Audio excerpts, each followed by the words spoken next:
Shalom. First and foremost, I want to give all praises, honor, and glory to Yahweh, Bahasham, Yahweh Shai, Bahasham, Recha Kodesh. Double honors to the elders and the apostles of Great Millstone, and peace and blessings to the elect. And today we're going to go into the book of Song of Songs, or Song of Solomon, the first chapter. And concerning the writings, right, in this book, you know, it's that, right? It's poetic. It's really like it's a song, one of many songs that King Solomon wrote, and it's not like the book of Revelation, right, or the book of, you know, Daniel, or one of these other books where you're actually going, say, break line by line, right? There's a breakdown for each verse. Keep in mind that this is a song, okay, and is written and composed as such. Now, the theme, okay, of the song, which is what most people are really curious about when they try to understand the what Solomon is singing about here, is concerning his relationship with the Most High, okay, who is likened on to his lover. So he uses the dynamic of a woman, right, and her lover to himself, right, and the Most High, right, which there are times in there where in the stead of Solomon, it's he's representing the the Israel, right, the Israel, or the believers or the elect at certain points. So as you read this, there are a lot of verses in here, or a few verses in here, that you can draw those correlations to, right, those spiritual connections as you read in here. Okay, so understanding that Solomon is speaking of himself here as like a woman, and the Most High as the lover, which is not literal, but it's to express the yearning, or the desire for the love of the Lord that Solomon had. When you understand it, it makes it much easier to go through, as you're reading this. Now, I'm going to pull up here. This is the book of 1 Kings, chapter 4, verse 30. It says, "And Solomon's wisdom excelled the wisdom of all the children of the east country, and all the wisdom of Egypt, for he was wiser than all men, than Ethan the Ezrahite, and Haman, and Calcol, and Darda, the sons of Mahol, and his fame was in all nations round about. And he spake 3,000 proverbs, and his songs were 1,005. So the songs of Solomon, these are a few that we have here.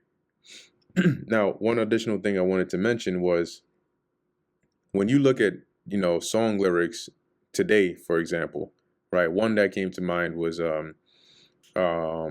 there's a song by Bruno Mars, right? What is it? Bruno Mars. There you go. Just the Way You Are. And just to, make a point here, right? When you're reading these lyrics, you'll see that there are parts where certain things are repeated. And then there are parts, if somebody asked you, hey, this Bruno Mars's song, Just the Way You Are, like, what's it about? Can you explain it to me? You're not going to go every line by line by line. Her hair, you know what I'm saying? That you see the repetition there, right? But you're not going to go line by line by line and and then try to explain each line, because certain lines don't even make sense to explain.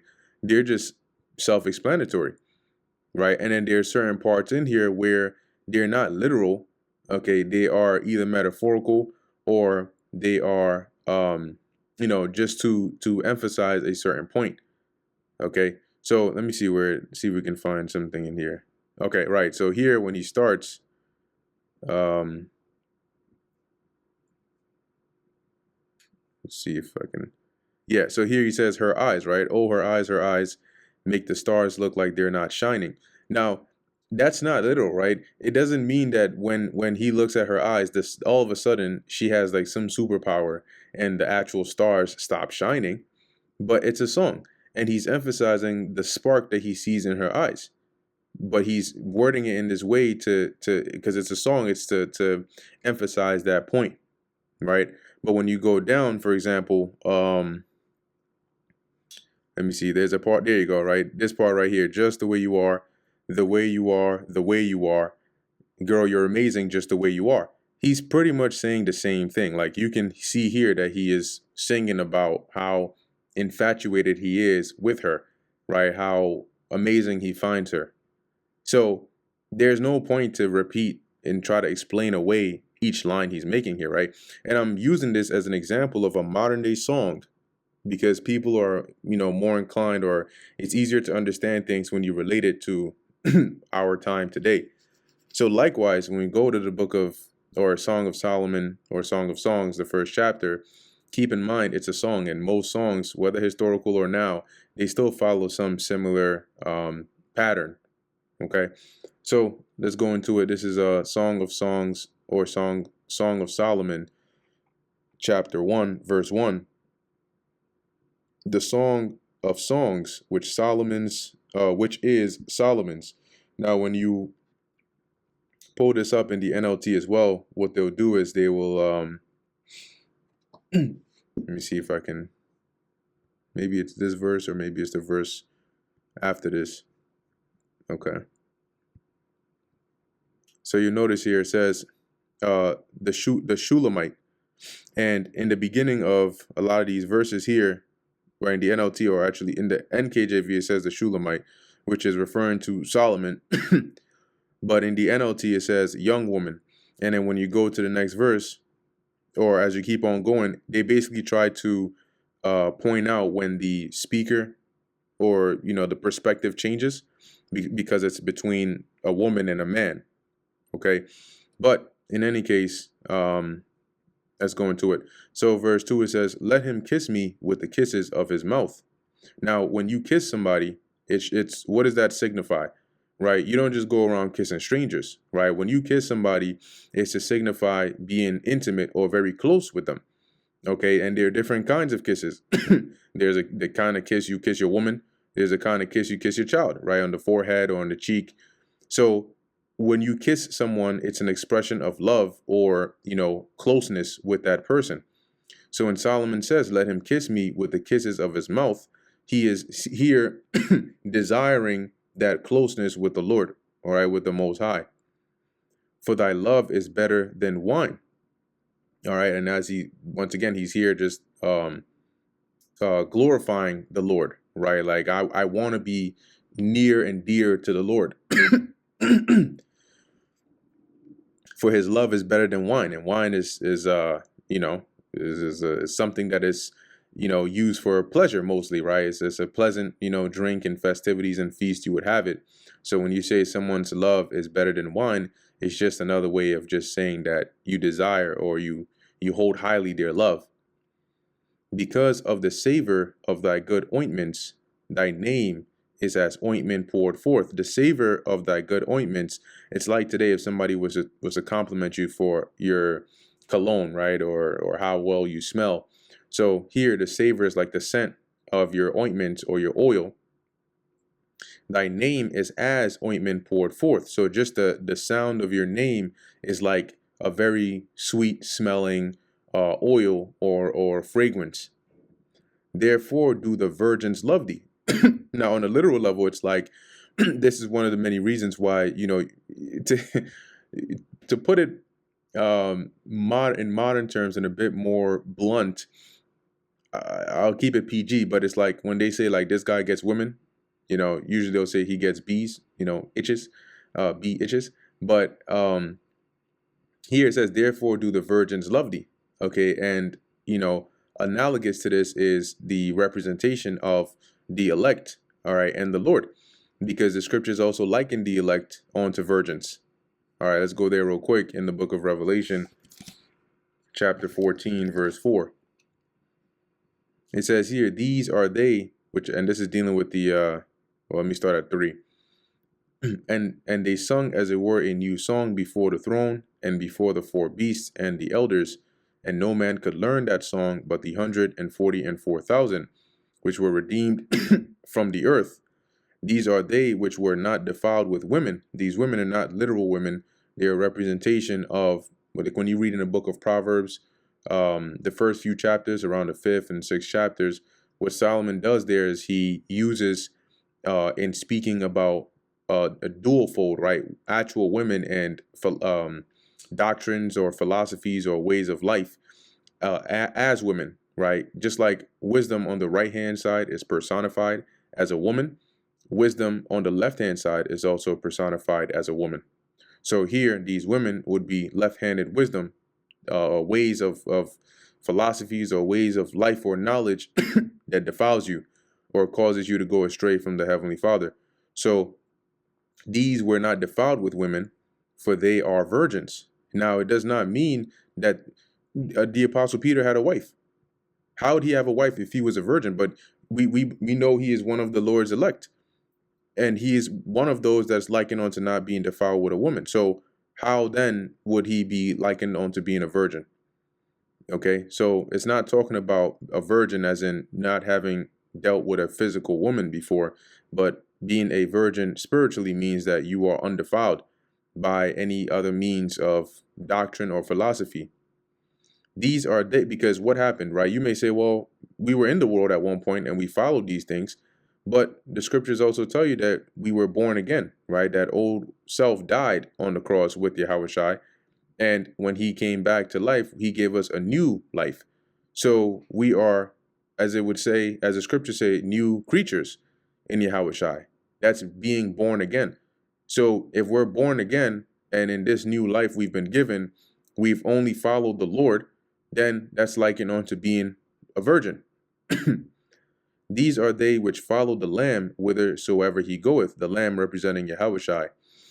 And this extends also to the rest of the elect. Primarily here is dealing with the 144,000 because they are the ones who are singing the song, which is representing them teaching.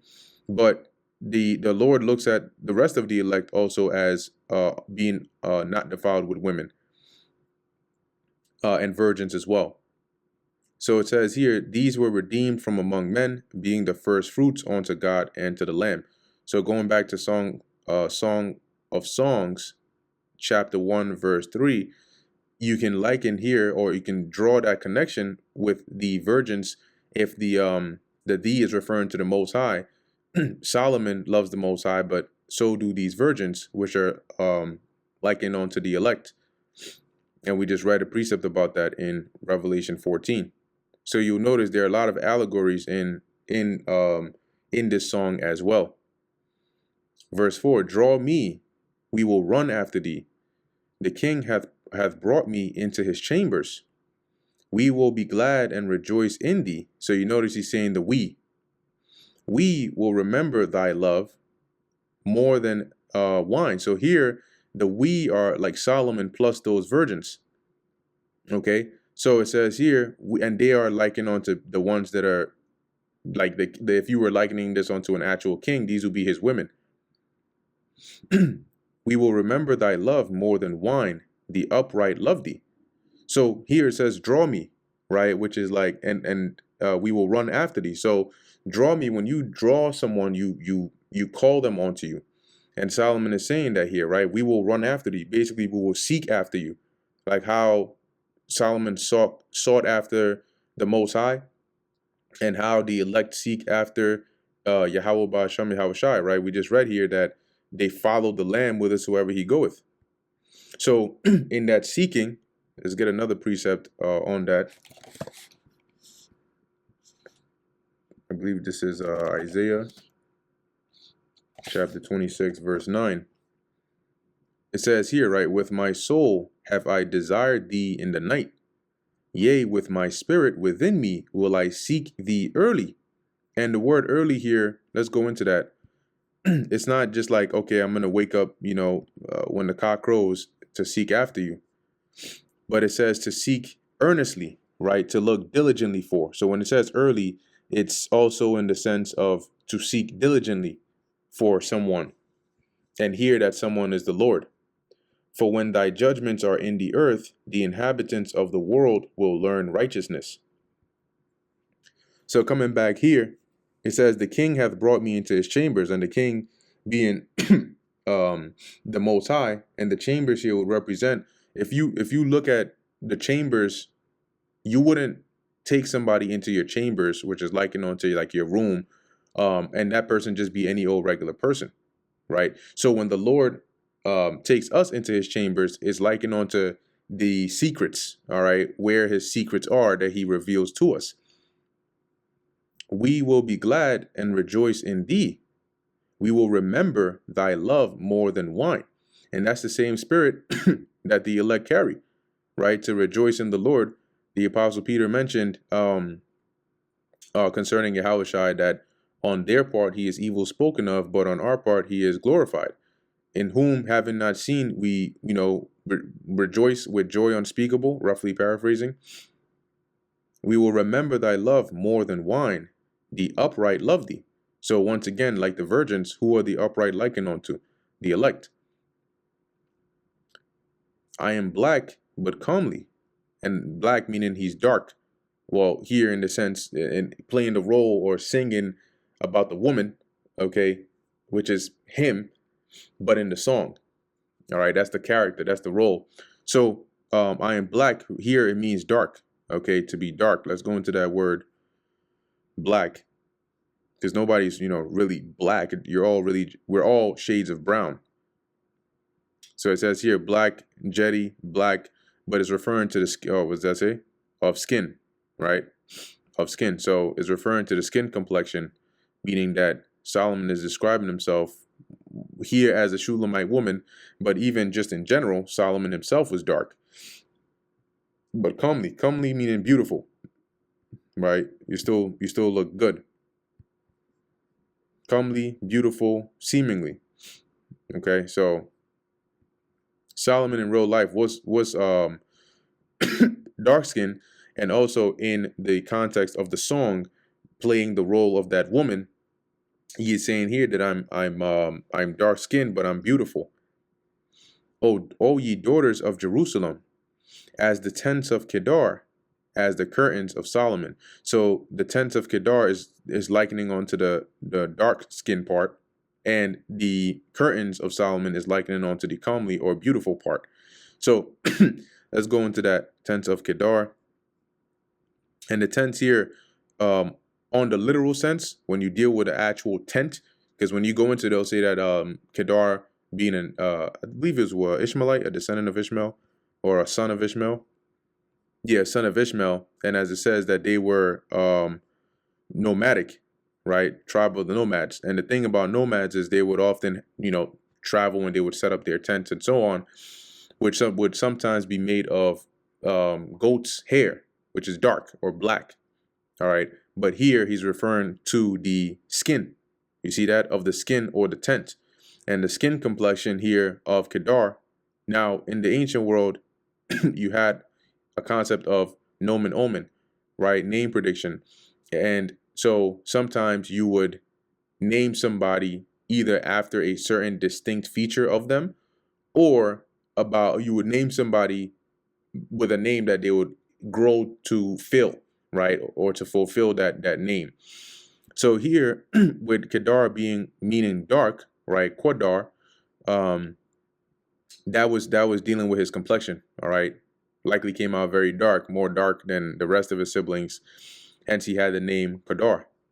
So Solomon here is using a comparison, right? I am dark like the tents of Kedar or Quadar, but I am also comely, I'm beautiful like a curtain in Solomon's palace.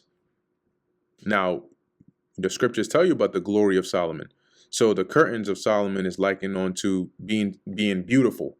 If you were to go into Solomon's palace and you were to see how everything was arrayed, and you were to look on the designs of those curtains, it would be a very beautiful thing to look at. Verse 6, look not upon me because I am black, because the sun hath looked upon me, right? And then when the sun looks upon you, it means that you've been exposed in the sun. Now, when you're melanated and the sun comes upon you, even if you're not like a super dark person, what they call a farmer's tan, right? If it happens to all of us, right? When you go into during the summertime, you'll notice if you take off your shirt from the short sleeve area, right, where your shirt usually covers, the parts of your arms that are exposed are going to be darker than the parts of your body that's not exposed. And that's because the sun hitting your skin it's causing it to get darker. So when it says, look not upon me because I am black, because the sun hath looked upon me, meaning that I've, like, in the sun, I've become darker. My mother's children were angry with me. They made me the keeper of the vineyards, but mine own vineyard have I not kept. And once again, this is just going into the lyrics of the song right here, where he's just these are the fillers, you could say, right, in the song, right? Like, I'm like darker than the rest of my siblings. All right, I was always in the sun. They made me, they didn't treat me right, right? They made me take care of the vineyards, and I couldn't even take care of my own. Verse 7, tell me, O thou whom my soul loveth. So who is that? That's the Most High. Okay. And here in this verse, Solomon likens the Lord unto a shepherd. So it says here, tell me, O thou whom my soul loveth, where thou feedest, where thou makest thy flock to rest at noon. For why should I be as one that turneth aside by the flocks of thy companions? So here, in the song, right, Solomon is likening the Most High unto a shepherd, right? And shepherds take their flock or their sheep to go and graze. So here he's saying, like, tell me where you're gonna feed your flock, right? Tell me where you're gonna cause them to rest, because I'm looking for you, right? Why should I be as one that turneth aside by the flocks of thy companions? Meaning, why? So tell me where you're going to be, so I don't have to wander among other shepherds' flocks looking for you, right? Your companions would be other shepherds. And spiritually, that's likened unto desiring the Lord, right? Seeking after the Lord. He's just putting it in music form. Verse 8, if thou know not, and this is the reply from the lover, or here from the Most High. If thou know not, so if you don't know where I am, if you don't, if you can't find me, O thou fairest among women, go thy way forth by the footsteps of the flock. So in other words, follow the trail of my flock and feed thy kids beside the shepherd's tents, because basically that's where you'll find me. So in other words, verse 8 is saying, as the reply, if you don't know where to find me, follow the trail of my flock, right? It will lead you to me, right? Where you can feed your kids, which are your goats, beside the shepherd's tents. And when you read the scriptures, what scripture comes to mind here? What's that precept? Jeremiah 6 and 16. Thus saith the Lord Yahweh, stand ye in the ways and see, and ask for the old paths. Where is the good way, and walk therein? Because what is that going to do? That's going to lead us, right? And ye shall find rest for your souls, because that'll lead you back to, being correct or being good with the Lord again. But they said, we will not walk therein. So here it's likened onto, right, Solomon seeking the Lord, right? Where can I find you? Where are you going to be? I don't want to be out here, looking and not knowing where to find you. And the Lord is like, well, follow the trail of my flock, right? And that's where you can find me, which is likened onto us seeking after the Lord. And in order to find the Lord, you got to go back to the old paths. Verse 9, I have compared thee, O my love, to a company of horses in Pharaoh's chariots. And, the Egyptians, when you actually go back into the time of Solomon, I believe it mentioned that, let's see if I can pull it up here.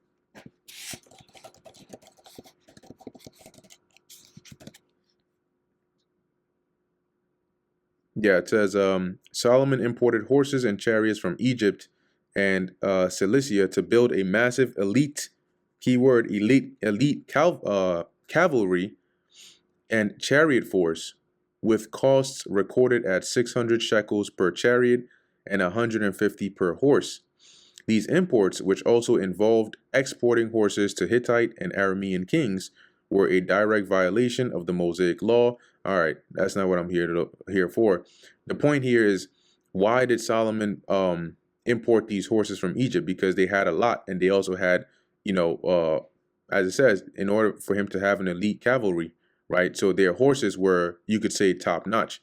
So when you go back and it says here, I have compared thee, O my love, to a company of horses in Pharaoh's chariots. It's a complimentary saying, right? You're like one of those top stallions in Pharaoh's chariots, and of Pharaoh's chariots, you got the best of horses. Thy cheeks are comely with rows of jewels, thy neck with chains of gold. And I'm going to read this in the NLT. It says, how lovely are your cheeks, right? Your face. Your earrings set them afire.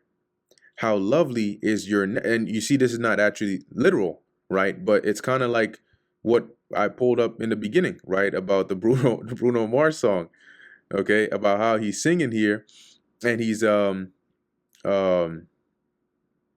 yeah, for example, right? And when you smile, the whole world stops and stares for a while. That's not actually the case, okay? That's not actually the case. There's not one woman out there who every time she smiles, you stop whatever you're doing.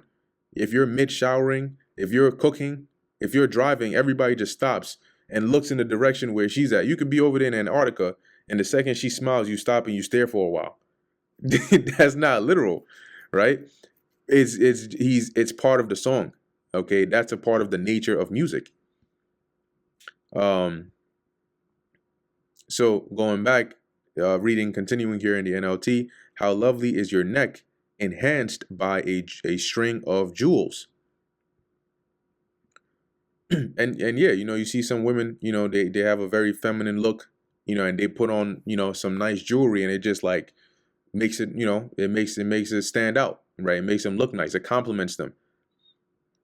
Verse 11, we will make thee borders of gold with studs of silver. And the borders and the studs are ornaments, right? It says in the NLT, we will make for you earrings of gold and and beads of silver, which is to beautify you.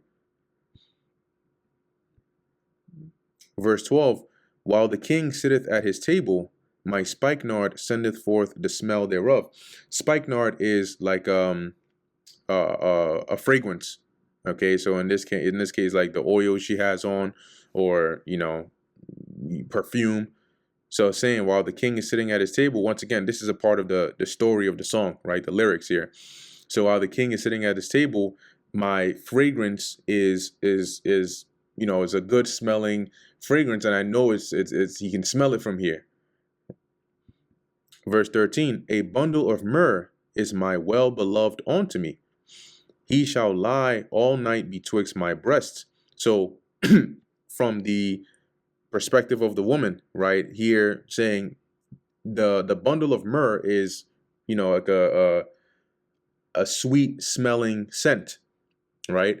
And so here the Solomon is saying, right, like this my well beloved, which is the Most High, is like a sweet smelling scent onto me, and he shall lie all night betwixt my breasts. Now that's not literal, but it represents being close, okay, or the Spirit of the Lord being with you or being near to you. Just like if a woman had, a man that she loved lie between her breasts, or he put his head on her chest, and she's basically caressing him, that is showing, if you see that with a man and a woman, you know that they're strongly bonded, right? They're very close. They're in a relationship.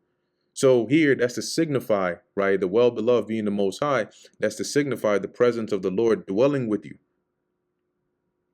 Verse 14, my beloved is unto me as a cluster of campfire or camphire in the vineyards of En-gedi. And the camphire or campfire is going into, when you look at the word, it's a henna plant, which is very valuable, right? It says here, the henna plant, right? And when you look that up, the henna plant, something like this. And let's see, what does it have here for AI mode? What can you tell us about the henna plant?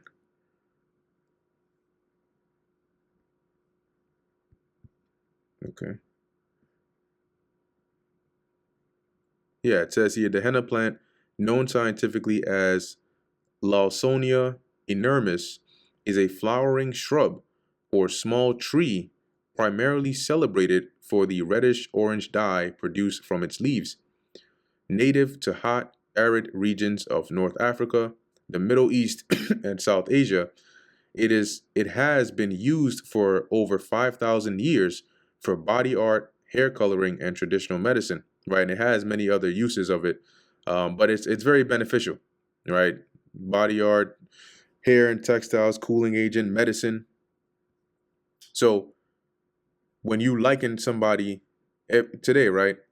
If you were to liken somebody onto something repulsive, what are you saying about that person? You don't like them, right?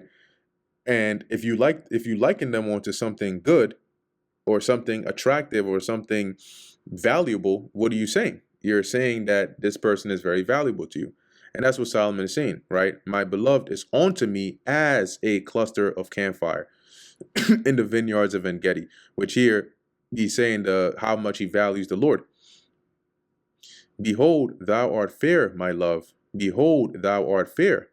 Thou hast dove's eyes. Once again, let's go back. I'm going to show you what a similar example is like we were reading in this song, right? Let me even in the beginning, right? Oh, her eyes make the stars look like they're not shining, right? Her hair falls perfectly without her trying. This is a part of the structure of music. Okay? Her lips, I could kiss them all day if she'd let me. All right, so likewise, when you go back here, going back to the song, behold, thou art fair, my love. Behold, thou art fair. Thou hast dove's eyes. And let's go back to the song. You gotta sometimes just reiterate the point a couple more. It's not because I like the song, it's because I'm just showing the point here. The way, right, it says here, because girl, you're amazing, just the way you are. The way you are, the way you are. See that repetition for emphasis. Girl, you're amazing just the way you are. See those repeated lines? That's how music goes. So I'm going to read this again, verse 15. Behold, thou art fair, my love. Behold, thou art fair. Thou hast dove's eyes. Behold, thou art fair, my beloved. Yea, pleasant. Also, our bed is green. And I'm going to read this part in the NLT as well. Young women, this is the NLT trying to indicate the switching of perspective. So who is saying what to who? So sometimes it'll start when the perspective changes, at least from them, because the reasoning behind it is they say that sometimes it's hard to tell because as the way Solomon wrote it, it's not immediately obvious who is speaking at what point. So they'll put this here so you'll know, okay, is this the woman in terms of this song speaking, or is this the man that's speaking? So here the woman is saying, you are so handsome, my love, pleasant beyond words. The soft grass is our bed. The beams of our house are cedar, and our rafters of fir. And let's go into that word rafters and take a look. And it's just singing about their dwelling together or habitation, right? Boards, a panel, right? So just describing the foundation or the setup of the house. Yeah, rafters. And that brings us to the end of the book of Song of Songs, the first chapter, right? So as you can see, it's not a complicated or complex book. The only thing about it is that because it's a song, it sounds like that. If you're trying to read it like that of a regular other book, that's when it can sound complex. But when you understand the way it's composed, it's supposed to be read as a song, then you start to get the picture. And when you understand what is the actual theme or the main idea that Solomon is singing about, then you get the full, understanding of what's actually being written here in this song. So, Lord willing, that was edifying to the elect. In closing, I want to give all praises, honor, and glory to Yahweh, Bahasham, Yahweh Shai, Bahasham, Rachak Kodash. And until next time, Shalom.